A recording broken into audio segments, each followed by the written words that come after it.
Quel plaisir de vous retrouver donc au centre de la Fondation Vuitton où se déroule cette magnifique exposition consacrée au MoMA à New York. 200 œuvres qui sont ici, de Cézanne à David Emmons, donc toute la culture de la fin du 19e jusqu'à actuellement, donc création contemporaine, multiples et variées, avec à la fois des tableaux, le pop art, la grande abstraction américaine, mais en même temps le cinéma, Eisenstein, Walt Disney, et puis le design, l'architecture.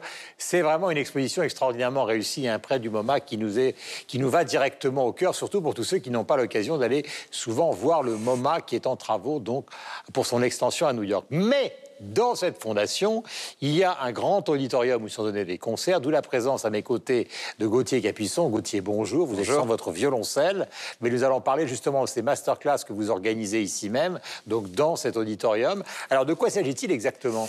Alors, masterclass, mais c'est une vraie classe de violoncelle. Ça s'appelle la classe d'excellence de violoncelle, donc de la Fondation Louis Vuitton. Et quand la Fondation a ouvert ses portes il y a 4 années maintenant, et m'a demandé des projets, j'ai donné des projets de concert, mais j'ai également donné ce projet de transmission. Moi, ça faisait quelques années que j'avais le désir de partager à mon tour mon expérience, même si je Vous avez étudié à Vienne en partie, c'est ça ? Moi, j'ai étudié, oui, beaucoup à Paris, oui. au Conservatoire national supérieur de musique de Paris, et ensuite à Vienne avec Heinrich Schiff, qui nous a quittés malheureusement il y a quelques mois.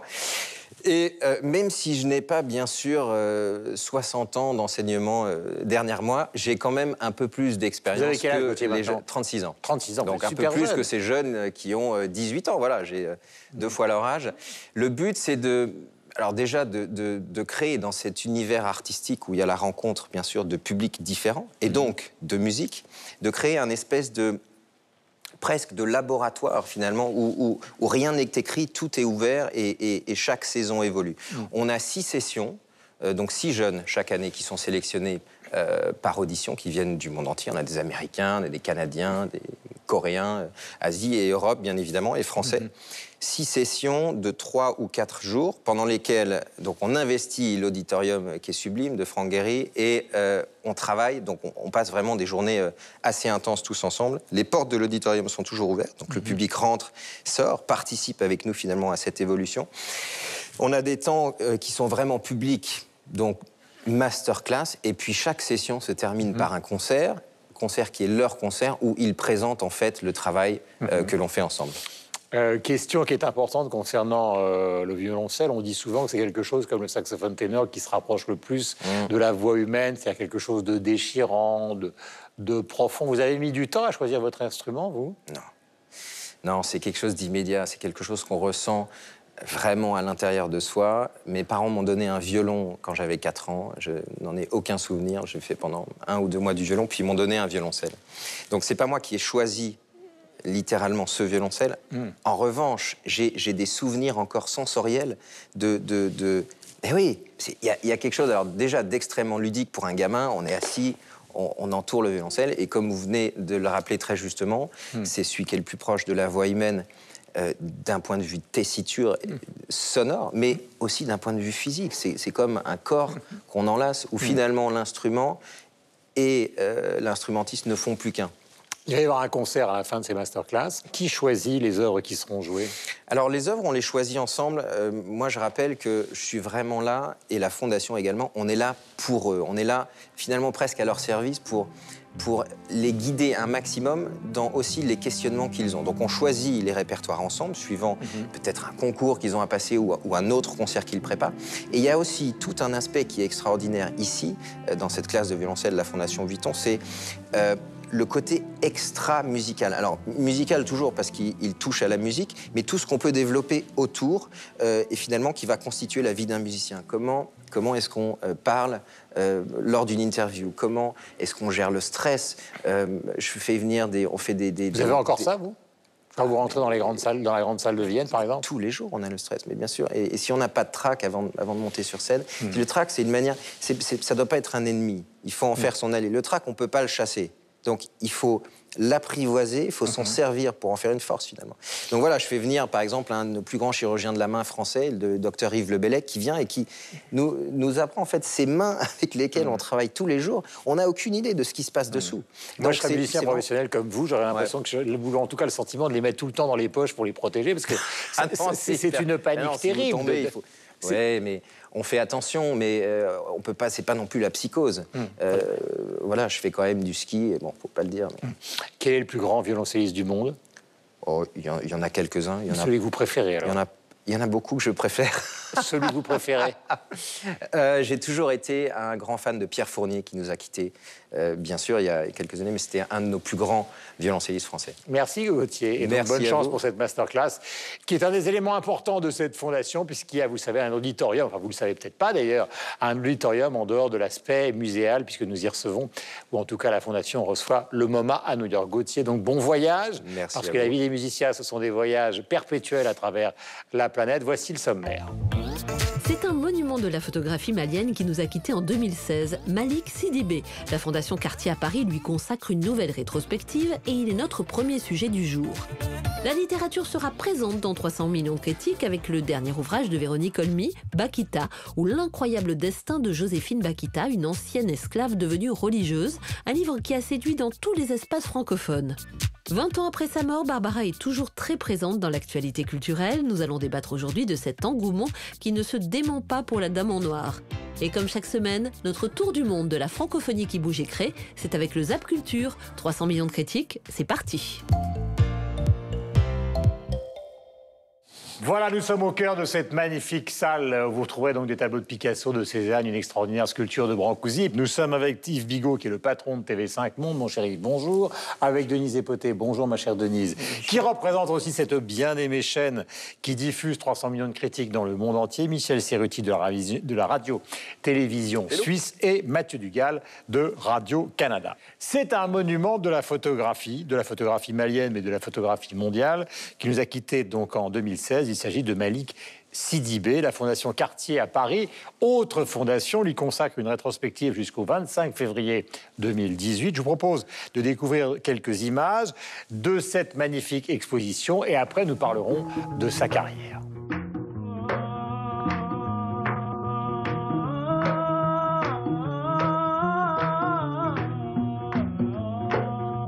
Il a couvert les soirées, les surprises parties, les naissances, les mariages des Bamakois et aussi les portraits de studio. Et Malick était ce qu'il y avait comme particularité dans son travail, c'est que Malick était un homme extrêmement bienveillant, très joyeux, et que tout son travail se ressent de cette joie de vivre qu'il avait.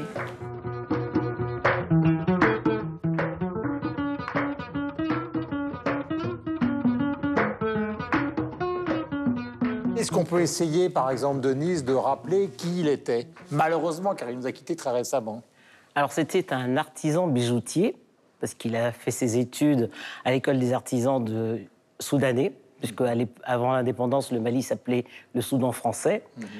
Et il a commencé comme artisan pour aider un Français qui travaillait, qui était photographe installé à Bamako, qui s'appelait Gégé la pellicule. Et c'est comme ça qu'il a commencé sa carrière. Et un de ses premiers clichés qui a été fait dans les années 1963, c'était donc 3 ans après l'indépendance du Soudan français, qui est devenu donc la République du Mali, lui a valu d'être classé parmi les 100 meilleurs clichés de l'histoire de la photographie par le magazine américain Time.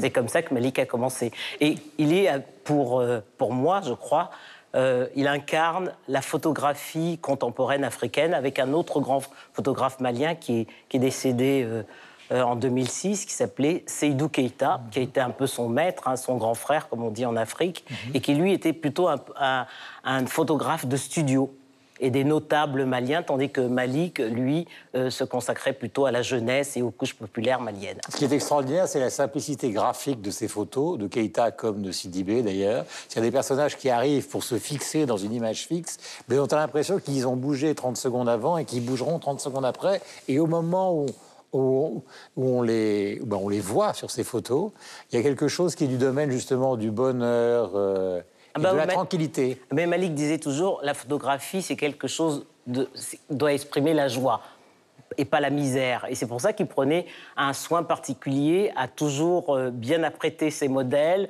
On le voit lui-même, hein, il y a une photo de lui, un portrait de lui dans cette collection, dans cette rétrospective.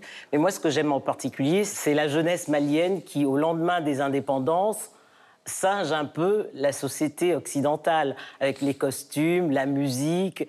Et on voit bien, alors que les Maliens sont des gens qui sont très portés sur leur tradition, notamment les hommes et les femmes, d'ailleurs, avec ces grands boubous, ces grandes robes en tissu pagne, ces parures. Mais on voit sur les photos de Malik, à la fois ce métissage culturel Afrique et Occident. Et qui démarre très tôt. Qui démarre très tôt. Son studio a ouvert, le studio Malik a ouvert en 62, c'était 2 ans après l'indépendance du Mali. Et qui est resté d'ailleurs dans le même quartier. Une question à vous tous, évidemment, qui accompagnez Denise dans cette affaire. Ce qui est intéressant quand on voit justement les images de Malik Sidibé par rapport aux grands stars de la photographie mondiale, c'est à quel point il a vite intégré justement ce groupe. C'est ce que vous disiez, c'est-à-dire qu'on voit des photos de Malik Sidibé comme on voit des photos d'Irving Penn, comme on voit des photos de Doisneau, comme on voit des photos de Cartier-Bresson, comme on voit des photos de très nombreux photographes qui font la célébrité de cet art qui est devenu maintenant un art reconnu, qui est la photographie. C'est un talent naturel. Hein? C'est vraiment un talent naturel. On a l'impression qu'en fait, on sent presque... C'est déroutant parce on pense que c'est facile quand on regarde une photo de Malik Sidibé, tellement il est imprégné de son sujet. Et moi, ça m'a beaucoup fait penser à un philosophe qui est reconnu comme le philosophe du visage. C'est Manuel Lévinas, qui a beaucoup travaillé sur l'éthique du visage. Pour Lévinas, la responsabilité qu'on a envers autrui passe par ce mystère-là du visage. Et il parlait de le visage comme l'articulation sensible de l'autre. Et pour moi, Sidibé, c'est la version pratique de la philosophie de Lévinas, parce que c'est quelqu'un qui était fasciné par les visages. On le voit, toutes ces photos, on a un visage, on a quelqu'un, on a une expression, on a un rapport à l'autre qui est extrêmement charnel, qui est extrêmement sensible, et en même temps, on sent rarement la mise en scène. Il en a fait un peu. D'ailleurs, dans l'exposition, on en voit, et c'est noté d'ailleurs que pour telles photos, celles qui ne sont pas en studio, là, donc ces photos vraiment... qui sont parmi cette jeunesse dont vous parliez. Et donc, il y a une espèce de rapport tout à fait naturel à l'autre et on entre très rapidement en communication, en contact, en relation, en sympathie aussi envers ces sujets-là. Et on sent cette espèce de naturel. Et d'ailleurs, c'était, paraît-il, une de ses forces à Sidibé, c'était de se faire oublier. Hein? Et l'anecdote, il allait dans les soirées dansantes. Il était très timide, hein, parce que son strabisme, paraît-il, l'avait rendu timide. Et donc, il allait comme ça dans les soirées. Il dansait pas beaucoup. Et donc, il était là.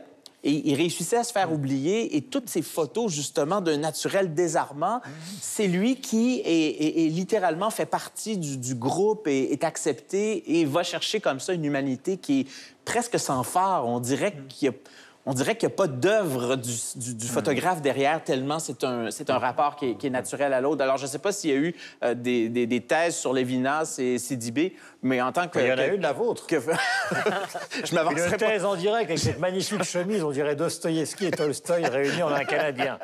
C'est remarquable. D'ailleurs, Lévinas aimait beaucoup les frères Karamazov. Alors, il y a peut-être là un lien là-dedans, mais le fait est que... Tolstoï en smoking, hein, car il y a aussi smoking. Vous êtes magnifique.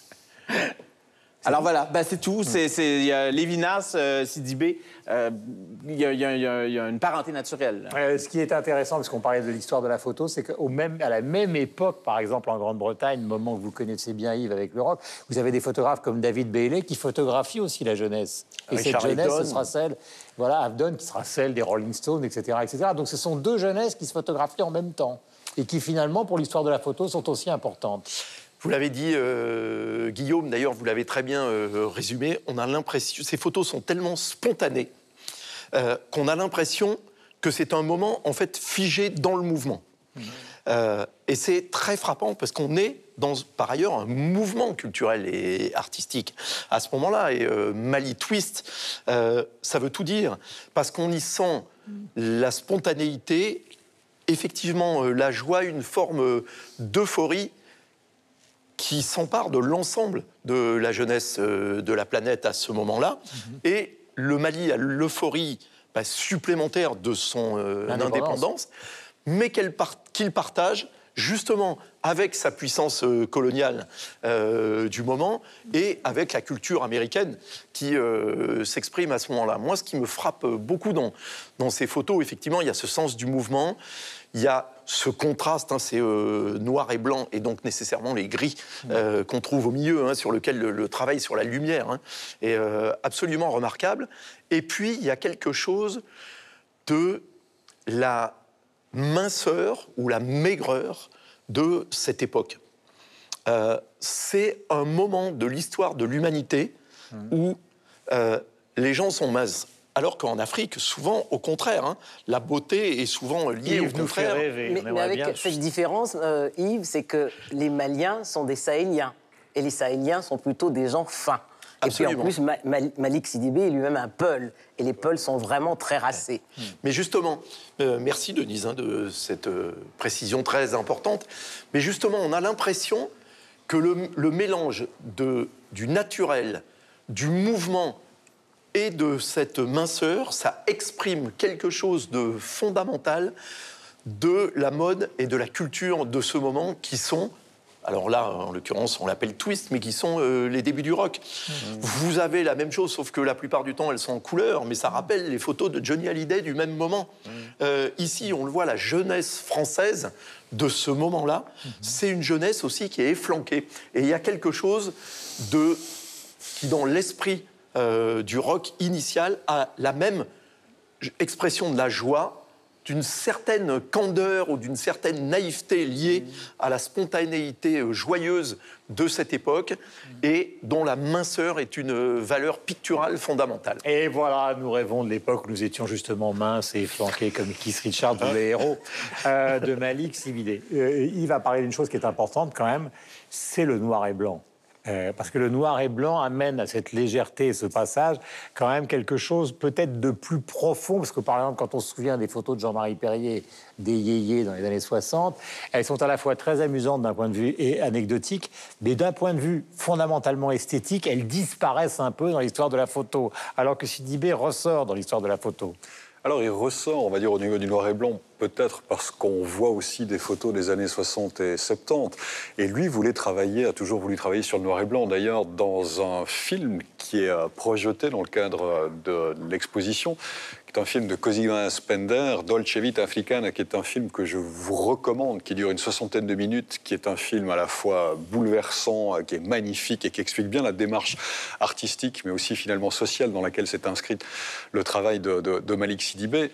Il est là, il regrette, il dit aujourd'hui tout le monde veut faire des photos en couleur. Et puis on sent qu'il est totalement ennuyé par ça et que les jeunes veulent ça. Lui, il voulait travailler. C'est lui à lui, un moment dans sa vie. Alors tout, puis on va dire la démocratisation de la photo, il lui a évidemment porté préjudice puisqu'il était un des rares, si ce n'est le seul, avec Seydou Keita à l'époque à Bamako qui prenait des photos. Mais lui a toujours voulu travailler sur le noir et blanc avec le résultat qu'on connaît et puis avec ce grain particulier, avec cette profondeur, vous le disiez, Guillaume, qui fait véritablement la qualité de ses photos. Et tous les grands photographes de cette époque dont on parle, Irving Penn, Bailey, etc., sont des photographes du noir et blanc essentiellement. Et la véritable force de Sidibé, au-delà évidemment d'une maîtrise technique qui est évidente, enfin même avec les petits moyens qu'il pouvait avoir à l'époque, mais il maîtrisait ça pleinement parce qu'il disait finalement un coup de flash puis la bonne distance et puis c'est là. Mais au-delà de ça, c'était l'humanité dont il était capable de faire preuve, la capacité de se fondre complètement avec ces sujets, de faire corps avec eux de telle manière à ce qu'il n'y ait plus de séparation, il n'y ait plus de distance entre le sujet qu'il photographiait et lui-même. Et du coup, nous également, en tant que spectateurs, des décennies plus tard, on plonge là-dedans, on participe de ça, et c'est ça son génie. Et j'ajouterais encore que l'exposition en soi, c'est un voyage, parce que c'est à la fois un travail de photographe, mais c'est la recherche d'un paradis perdu, c'est le temps qui passe, c'est un pan de l'histoire du Mali. Vous avez tout ça qui est résumé dans une exposition. C'est à la fois brillant et ça vous emporte, quoi, vraiment. Voilà, donc une carrière qui est devenue une carrière mondiale au fur et à mesure donc, de son développement, démarré dans les années 60. Et ça plaît beaucoup, cette exposition, cette rétrospective à la Fondation Cartier, à tous ceux qui donc rejoignent l'interactivité de 300 millions de critiques. À commencer, par exemple, par ce témoignage de quelqu'un qui se fait appeler Ivy D et qui partage son enthousiasme sur Twitter. Mali Twist, magnifique second hommage rendu à la Fondation Cartier à l'iconique photographe malien Malik Sidibé, une exposition absolument à voir. Compte Twitter, page Facebook, au bas de l'écran. Nous allons parler maintenant de littérature avec le dernier ouvrage de Véronique Olmy qui s'appelle donc Bakita. Elle a choisi de raconter l'incroyable destin d'une jeune femme, Joséphine Bakita, donc une ancienne esclave qui est devenue religieuse. C'est un des plus gros succès de librairie de la rentrée littéraire en France, même si elle n'a pas eu ni le Goncourt ni le Renaudot. Véronique Olmy fait partie des finalistes pour ces nombreux prix. Juste après ce sujet, nous allons parler de sa carrière et de ce sujet, justement, de l'histoire de cette femme. Voici un extrait d'un entretien. Comment est-ce que vous avez exhumé cette histoire plutôt méconnue? Moi, je me promenais l'été dans un petit village qui s'appelle Langeais. J'ai visité l'église, oui, en Touraine, le Langeais de Balzac. Et il y avait son portrait, parce qu'elle est la patronne de la paroisse.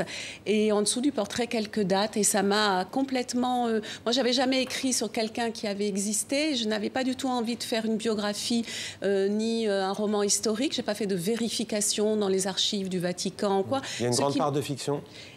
La fiction, c'est que je voulais comprendre comment intérieurement cet être-là avait survécu, quelle était cette résilience qui était plus qu'une résilience, c'était un être de bonté extrême. Elle a survécu aux 2 guerres mondiales, vraiment, elle a traversé le chaos du monde.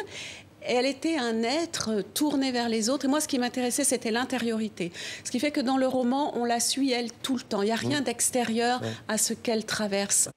Bakita, donc, de Véronique Olmy. Il est important, Denise, d'expliquer d'où vient ce livre. Du Soudan, du Grand Soudan, hein, pas du Soudan français dont on a parlé tout à l'heure, et particulièrement de la région du Darfour, qui est une région à l'ouest du Soudan et qui, depuis 20 ans, connaît une crise et une guerre civile atroce, hein, qui oppose le président du Soudan, Omar el-Béchir, au leader du Sud-Soudan, Salva Kiir. Et c'est vrai que cette histoire de Joséphine Bakita, d'ailleurs Bakita c'était le surnom qu'on lui a donné, ce qui veut dire la chanceuse, hein, parce qu'elle avait oublié, à la suite des traumatismes qu'elle avait subis pendant ces périodes d'esclavage. C'est une histoire vraie sur laquelle tombe Véronique Olmy, romancière un peu par hasard. Oui, mais parce que Joséphine Bakita elle-même a écrit son histoire, poussée par les sœurs religieuses de la Charité du côté de Venise, où elle est devenue justement catholique, religieuse, et ensuite béatifiée et puis canonisée par Jean-Paul II. Mais moi, ce que je trouve beau dans ce livre, c'est vrai que ça avait été mon coup de cœur il y a un mois, dans 300 millions de critiques, c'est que ça me réconcilie avec cette histoire tragique du Soudan. Et de découvrir cette sainte, cette ancienne esclave, parce qu'elle a quand même vu sa sœur enlevée sous ses yeux, et elle-même, elle a subi le même sort. Et elle est devenue une femme libre parce que un de ses patrons, qui était le consul d'Italie, qui l'avait acheté, ou un général turc qui l'avait vraiment traumatisé, qui lui avait fait subir tous les sévices, a accepté de l'emmener en Italie. Et en Italie, elle réalise que dans un monde libre, elle est aussi devenue une femme libre. Et donc, elle a le droit de choisir sa vie. Et c'est pour ça qu'elle décide de quitter la famille auprès de laquelle elle travaille, puisqu'elle s'occupait de la petite fille de cette famille-là. Et c'est comme ça qu'ensuite, quand elle rentre au couvent, d'abord à l'Institut des catéchistes, et ensuite au couvent, elle décide d'embrasser la religion chrétienne, qui n'était pas sa religion d'origine. Voilà, c'est un livre qui connaît un énorme succès de librairie, 50 000 exemplaires donc jusqu'à présent, et ça ne fait que démarrer, car les prix littéraires ne font que démarrer. Alors, qu'en avez-vous pensé les uns les autres, Yves ? Écoutez, le livre, d'abord, il est remarquable d'un point de vue littéraire, ce qui est important, sinon elle ne se serait pas retrouvée, évidemment, en finale du Goncourt. Et puis cette histoire, je pense qu'elle est très intéressante, mais comme beaucoup d'autres, parce qu'elle montre l'incroyable résilience des êtres humains, finalement. Et de voir comment des êtres, et avec les crises des migrants, on ne parle que de ça depuis des années maintenant dans nos sociétés, on peut transplanter des êtres humains dans des circonstances qui n'ont absolument rien à voir avec celles dans lesquelles ils sont nés et celles auxquelles ils étaient prédisposés. Et comment les êtres humains parviennent à s'adapter à des environnements qui sont formidablement différents de ceux auxquels ils ont été préparés par leur famille, leur entourage et leur milieu naturel. Moi, c'est ça qui me frappe beaucoup là-dedans. À la fois parce qu'on peut le raccrocher aux questions des migrants, mais on peut le raccrocher à l'histoire de très très nombreux Africains qui sont venus. Alors, ne parlons même pas de l'esclavage, de ceux qui sont partis aux Antilles, en Amérique, etc. Donc, qui sont retrouvés transplantés contre leur volonté et sans liberté dans d'autres environnements, mais de tous ceux qui sont venus en Europe, que ça soit en Belgique, que ça soit en France. Je pense à notre ami tonton Manu Dibango, par exemple. Son histoire est une histoire absolument incroyable, surtout quand vous savez donc qu'il est arrivé donc en France, en Normandie, venant de son Cameroun, de Douala, votre région, Denise. Il est arrivé dans une famille française qui l'accueillait en échange de 3 kilos de café. C'est le titre de son autobiographie. Et l'aventure incroyable qui a été la sienne. Et voilà, moi, c'est ce qui me frappe beaucoup dans ce livre, ce qui nous ramène d'ailleurs au livre qui a eu le Goncourt et à celui qui a eu le Renaudot, c'est aussi comment des gens ont réussi à survivre à leur vie dans les camps. C'est, voilà. Et je pense que ça, voilà, ce sont des histoires terribles, Mathieu et Michel. Qui doivent nous donner de l'espoir néanmoins. Alors moi, je vais abonder dans votre sens. C'est l'universalité de ce livre. Et d'ailleurs, Véronique Olmy en parle comme ça. C'est-à-dire, elle a écrit le livre à l'époque, et vous l'avez dit, à l'époque de la crise des réfugiés, au moment de la Syrie, qui est toujours en guerre, au moment de Boko Haram, où il y a quand même la plupart des jeunes filles qui ont été enlevées, qui sont toujours captives. Et donc, c'est pas seulement l'histoire de Bakita, c'est toutes les Bakita dans le monde aujourd'hui. Vous l'avez dit, les milliers de réfugiés qui arrivent chez nous, les centres de tri. Elle dit, on parle des centres de tri pour les migrants aujourd'hui, mais à l'époque, on parlait des centres de tri pour les esclaves. C'est les milliers d'esclaves dans le monde dont on ne voit jamais l'histoire racontée, et c'est aussi les milliers de victimes du viol comme arme de guerre. Voilà, et c'est ça qui, je trouve, très intéressant dans ce roman. Bon, je ne reviendrai pas sur les grandes qualités. Il s'est pas rendu à un cheveu du Goncourt pour rien, ce roman-là. C'est une grande raconteuse, Véronique Olmy. Moi, je me souviens d'avoir lu Bord de mer il y a quelques années, où elle se mettait dans la peau d'une mère infanticide. Et on retrouve vraiment, en fait, ce que Mauriac disait du roman. C'est une œuvre d'empathie. Et Véronique Olmy réussit à nous mettre vraiment à la place du personnage. On rappelle la racine grecque, souffrir avec. Et donc, elle nous place dans cette peau, dans la peau de cette femme-là qui souffre le martyre et se redécouvre. Donc, c'est une born again, à toute fin pratique. Mais il y a un angle mort, moi, qui m'a beaucoup dérangé.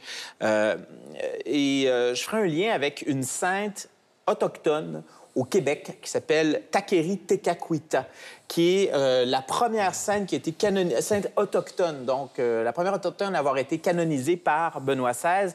Donc, une jeune femme, autant justement où les missionnaires convertissaient de force les populations autochtones, exterminaient de concert avec les différents Européens qu'on retrouvait en Amérique, les populations autochtones. Et donc, il y a cette jeune femme-là qui, à un moment donné, a une illumination et devient plus, c'est le cas de le dire, plus catholique que le pape. Elle se fait de l'automutilation, elle devient véritablement une illuminée de la religion, mais elle a été spoliée de sa religion à elle avant de devenir cette nouvelle sainte-là. Et Robert Morin a fait, notre grand cinéaste au Québec, Robert Morin, a fait un film qui s'appelle « 3 histoires d'Indiens » où on voit donc des Amérindiens qui vouent un culte à cette sainte-là.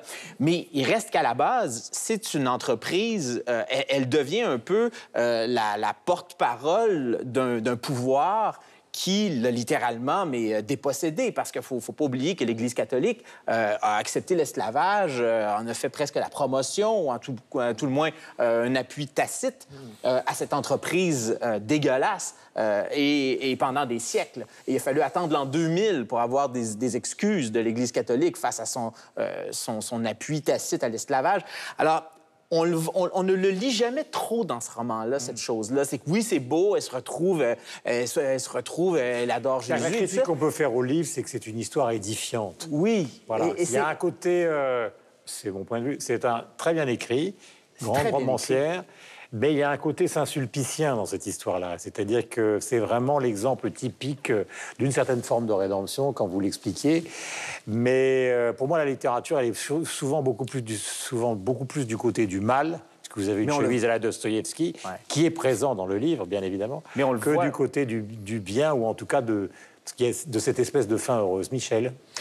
Oui, je partage un peu ça, dans la mesure où, alors, qualité littéraire évidente, j'avais lu il y a des années La pluie ne change rien au désir, qui est un très joli roman. Véronique Olmy, elle a cette capacité, on va dire, au niveau de l'écriture, d'expliquer les choses sans jamais rien déballer, de suggérer, de laisser entendre. Enfin, il y a une sensibilité comme ça dans sa plume qu'on retrouve dans ce roman qui est formidablement bien écrit. Bakita, donc de Véronique Olmy, qui fait l'unanimité auprès des internautes. D'ailleurs, je le disais tout à l'heure, le livre est un grand succès de librairie. Complètement happé par ce destin incroyable, s'enthousiasme. Par exemple, Alban sur Twitter, page Facebook, donc que vous retrouvez au bas de votre écran. Avant d'aborder le troisième sujet, nous allons parler de la chanteuse Barbara. Voici le tour, disons, du monde, car nous avons cette ambition-là de l'actualité francophone, culturelle, le Zap Culture que voici. À Hollywood, Agnès Varda danse avec Angelina Jolie pour fêter la plus prestigieuse récompense du cinéma américain. Elle a reçu un Oscar d'honneur pour l'ensemble de sa carrière. Cette suite joue évidemment sur le succès de la tournée du film Star 80. Un succès incroyable pour des chanteurs qui étaient qualifiés de has-been et de ringards, mais qui remplissent depuis plus de 10 ans les plus grandes salles. Le public nous a fait parvenir le même message des milliers de fois. Un message très clair. Regroupez-vous puis organisez-vous un festival entre vous autres. Alors, on a décidé de passer à l'action. Le Festival du rire de Montréal. Marilyn est une jeune provinciale fragile et modeste qui monte à Paris pour réaliser ses rêves de comédienne. Elle y expérimente tout ce que le métier peut avoir de dur et d'humiliant. C'est la plus belle soirée de ma vie. Le sourire sardonique, cette fois, est sur le visage des militants. Les traders se sont réunis en masse sur les terrasses et ricanent beaucoup moins. C'est un concentré de Suisse. Des pratiques sales dans un écrin magnifique. Octobre 1929, le krach boursier, l'effondrement des galeries et la perte de revenus pour Magritte l'oblige à revenir à Bruxelles. Et maintenant, on voit à quel point, finalement, son dénuement était grand. Eh bien, il a aussi dû découper des tableaux pour pouvoir continuer à peindre sans avoir les moyens d'acheter de la toile. 38 galeries d'art de tous horizons, Londres, Paris, Marrakech, Addis Abeba et des œuvres à profusion. ACAF fédère des artistes qui revendiquent leur passion, leur intérêt, leur lien à l'Afrique. Harris est un révolté de la plume. C'est le nom du mouvement qu'il a lancé pour rapprocher les écrivains des Congolais. Pour lui, au-delà des difficultés économiques, la culture de la lecture n'existe pas vraiment. L'écrivain africain est un mythe. L'écrivain doit quitter sa tour d'ivoire. Il doit aller vers sa population. Il doit parler de son œuvre. Je trouve que le texte d'Antoine, pour un premier jet, est plutôt bien écrit. C'est raciste, vous le défendez. Si le film de Laurent Cantet est bien joué, il n'évite pas quelques clichés et surtout, une fois ces personnages mis en place, il semble hésiter sur la direction à prendre. Vous vous intéressez à moi parce que je vous fais peur. Je suis méchant, méchant, très très méchant. La recette des franglaises est toute simple. Prenez des tubes planétaires anglo-saxons, traduisez-les mot à mot et chantez-les. La fièvre n'est pas un truc nouveau, la fièvre commença il y a longtemps. Marcel Imsand est devenu photographe sur le tard à 35 ans. Il a appris le métier de manière autodidacte en suivant son instinct. La beauté, elle est aussi dans un regard. C'est indéfinissable, ce moment où... Qu'est-ce que c'est beau, quoi. Yo,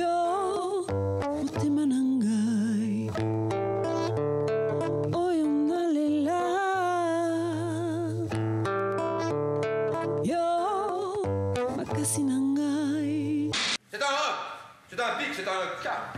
Que dis-je, c'est un cap, c'est une péninsule. Lui, là, c'est l'acteur. De me jouer lui revient tout l'honneur. Et la tirade sortira de sa bouche, mais à la fin de l'envoi, c'est bien moi qui vous touche.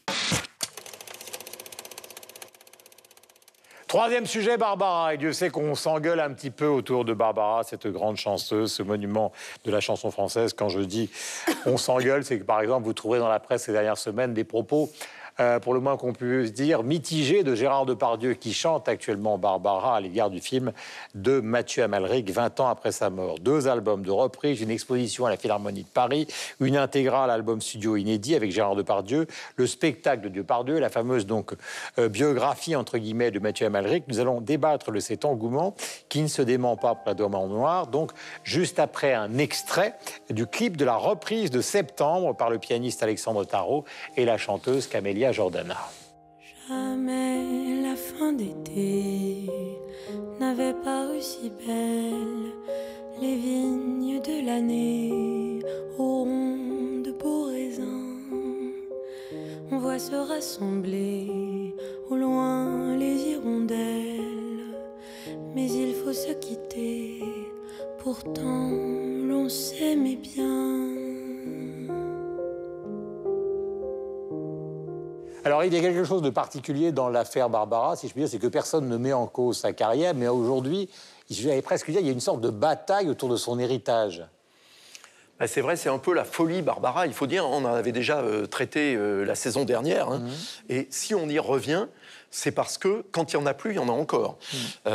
L'album d'ailleurs de Alexandre Tarot, excellent pianiste classique français, mais avec des chanteurs, parce qu'en plus de Camélia Jordana, on trouve là Vanessa Paradis, Jean-Louis Aubert, alors qui a écrit, qui a la légitimité d'avoir écrit 3 chansons avec Barbara, qui figuraient à la fois sur son album à lui du moment, mais aussi sur le dernier album de Barbara, qu'il se trouve que j'avais produit quand j'étais chez Mercury.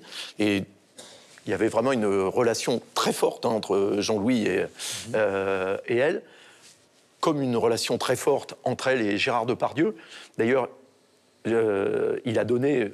Je vous avais dit combien je trouvais que Depardieu n'était pas un bon chanteur et donc pas crédible. En revanche, c'est un comédien remarquable et donc le spectacle est remarquable alors que le disque est très dispensable. Mais alors, il a donné une interview dans le Nouvel Observateur qui est absolument exceptionnelle, dans lequel il raconte son lien avec Barbara, avec c'est absolument époustouflant. On va élargir à tout le monde. Pourquoi justement pourquoi il y a cet héritage et pourquoi il dure? Alors, les textes, c'est la musique, c'est... Alors, c'est bien évidemment, comme chez tous les artistes, c'est tout ça. Mais c'est aussi le fait que c'était la seule femme de sa génération à être auteur, compositeur et interprète. Il a fallu attendre Véronique Sanson pour passer à la génération suivante. Donc, nécessairement, elle a marqué très profondément simplement son discours, puisque c'était le seul discours féminin qu'on avait dans la chanson, à côté du discours masculin qui était porté par les Brassens, Brel, Ferré, Ferrat, Aznavour et qui vous voudrez. Donc elle a marqué l'imaginaire, évidemment, de manière très particulière, et puis parce que, aussi, il y a quelque chose dans ces chansons qui sont de l'ordre de la tragédienne. Et ça, évidemment, on en parlait à propos de Maria Callas il y a peu de temps, ça frappe les imaginaires, et surtout, ça permet... Et c'est pour ça qu'il y a, Guillaume, pour répondre à votre question, c'est pour ça qu'il y a ces batailles autour de son héritage et de son personnage, c'est que ça frappe très profondément les imaginaires. Alors, est-ce que vous avez aimé Barbara? Est-ce que vous aimez Barbara? Est-ce que vous comprenez les uns et les autres, justement, ce qui se passe autour de Barbara? Mathieu? Paradoxalement, un des héritages les plus tangibles qu'on a au Québec, nous, de Barbara, il est chez un de nos grands chanteurs, c'est-à-dire Pierre Lapointe.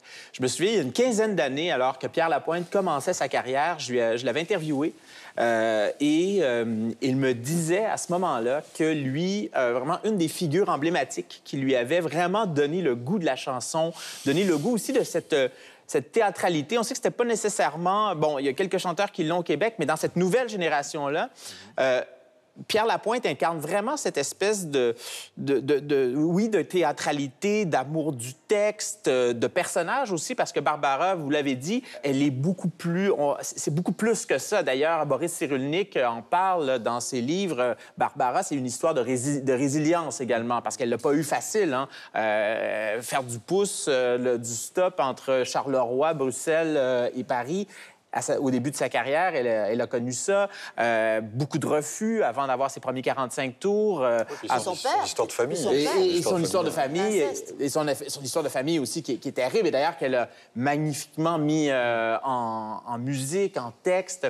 Et donc, c'est vraiment une histoire de résilience, d'une part. Et d'autre part, je discutais récemment avec un de ses grands biographes radiophoniques, qui est Francis Legault, qui est réalisateur. D'ailleurs, il y a une très belle série qui existe, série radiophonique sur Barbara, qui a été diffusée sur France Inter l'été dernier. 9 épisodes, 9 heures sur Barbara, c'est absolument fabuleux, cette somme. Écoutez-la si vous voulez vraiment avoir un portrait.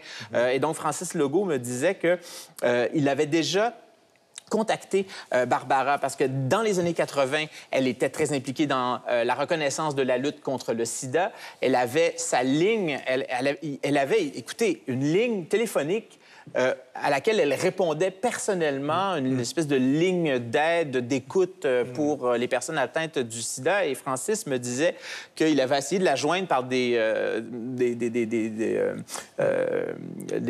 processus officiels et il n'avait pas été capable. Et quelqu'un lui avait dit, mais appelle le numéro, la ligne sida. Tu vas voir, tu vas tomber sur elle. Et il l'a appelée. Et effectivement, elle est au bout du fil. Elle dit oui, bonjour. Et il se présente. Bonjour, je suis Francis Legault. J'aurais aimé ça vous rencontrer.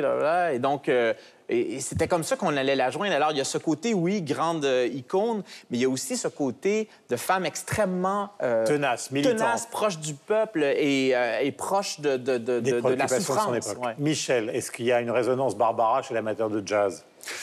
Oui. Oui, alors clairement. Et pour la raison suivante, c'est-à-dire que, comme l'expliquait Yves, auteur, compositeur, interprète. Donc, Barbara, c'est une artiste avec une œuvre.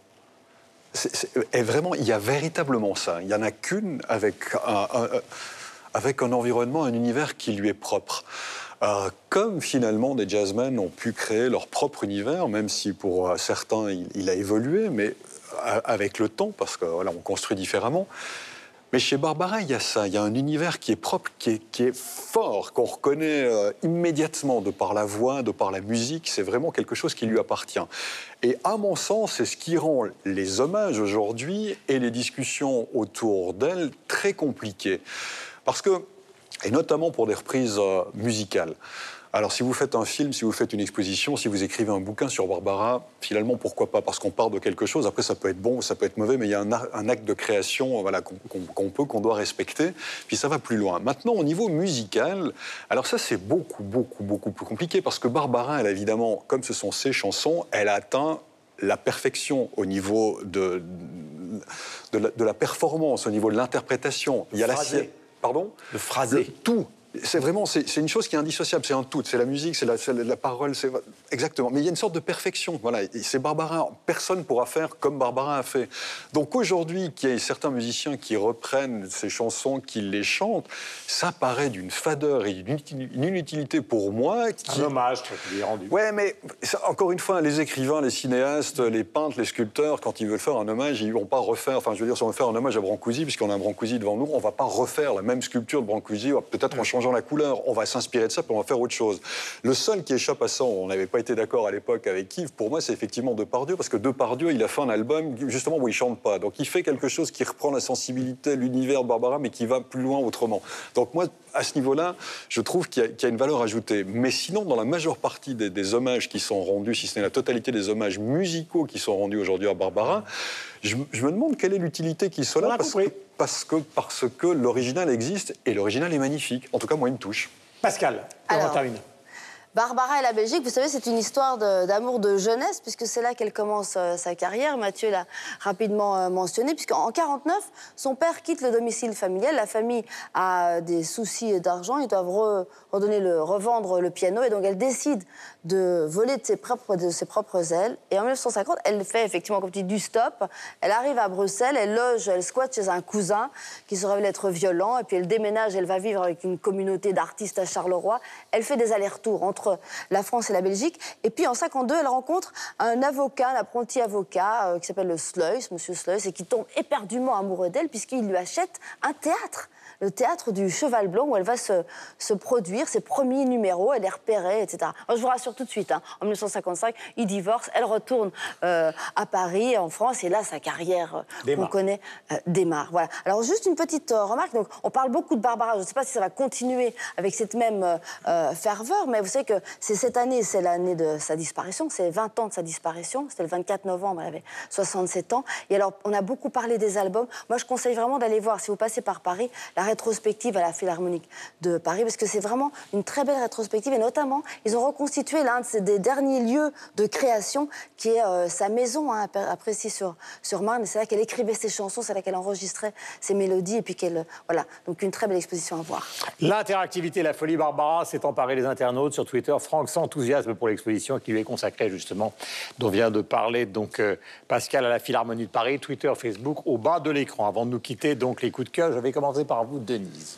Alors moi, mon coup de cœur, c'est le dernier CD d'un jeune artiste malien qui s'appelle Sidiki Diabaté, qui est le fils de Toumani Diabaté, le grand joueur de kora qui a accompagné Mathieu Chédid dans son dernier album. Et il y a une chanson en particulier que je vous recommande. Le titre, c'est Masaya, qui est un mélange à la fois de rumba congolaise, et on voit un peu l'inspiration qu'il a eue de Fally Ipupa, puisqu'il a joué aussi avec lui, et puis de coupé-décalé à l'ivoirienne, avec ce travers qu'on reproche beaucoup à la rumba congolaise, façon Koffi Olomide, qui, tout au long des chansons, passe son temps à citer toutes les personnalités congolaises. Et c'est un peu ce que je pourrais reprocher à Sidiki Diabaté dans ce CD, mais le clip et la chanson sont très, très belles. Yves, merci beaucoup. Alors, un livre de photos de Tony Frank, hein, le grand photographe des années 60 et 70, avec Jean-Marie Perrier. Gainsbourg, 5 bis rue de Verneuil. Vous savez, Tony Frank, c'est lui notamment qui a pris les photos de la pochette de l'histoire de Melody Nelson, hein, Jane Birkin, enceinte avec le petit nounours sur le ventre. Et c'est un livre de photos absolument remarquable de Serge Gainsbourg, qu'on voit donc chez lui avec toute sa famille. Et puis, on y voit évidemment ce lieu de mémoire qui existe toujours aujourd'hui. D'ailleurs, on voit les graffitis de tous les fans et les admirateurs qui se rendent aujourd'hui rue de Verneuil. Dans le 6e arrondissement de Paris. 7. Absolument. 7 6 ou 7, voilà. Je pense que c'est dans le 7e, en tous les cas. C'est pour ça. Voilà, Michel, justement. C'est pas très loin de la Seine. Puisqu'on parlait littérature et pré-littéraire, alors moi je vous recommande ce bouquin de l'auteure italienne Monica Sabolo. Alors quel rapport avec la Suisse? Eh bien, elle a grandi à Genève et son roman sommaire se passe précisément à Genève. Le rapport avec les pré-littéraires, c'est qu'elle a été dans les 8 derniers sélectionnés pour le Goncourt. C'est l'histoire à la fois raffinée, terriblement précise et terriblement tragique d'une famille de la haute bourgeoisie à Genève. Ça pourrait se passer d'ailleurs à peu près n'importe où, même si ça se passe à Genève, parce que c'est plus le milieu socioculturel qui est important que véritablement la géographie du lieu.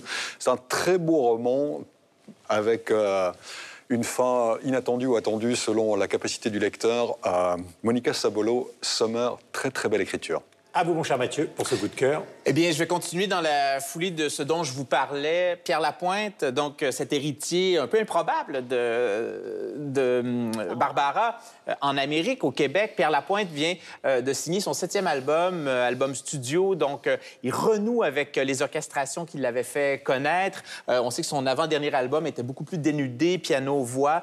La science du cœur, c'est le nom. Très beau titre pour cet album-là. Une musique très évocatrice, une poésie qui est à la fois extrêmement cynique et extrêmement tendre. C'est un regard très dur sur nos vies contemporaines, obsédées par le corps, obsédées par la drogue, obsédées par les abus de toutes sortes, et en même temps très tendre.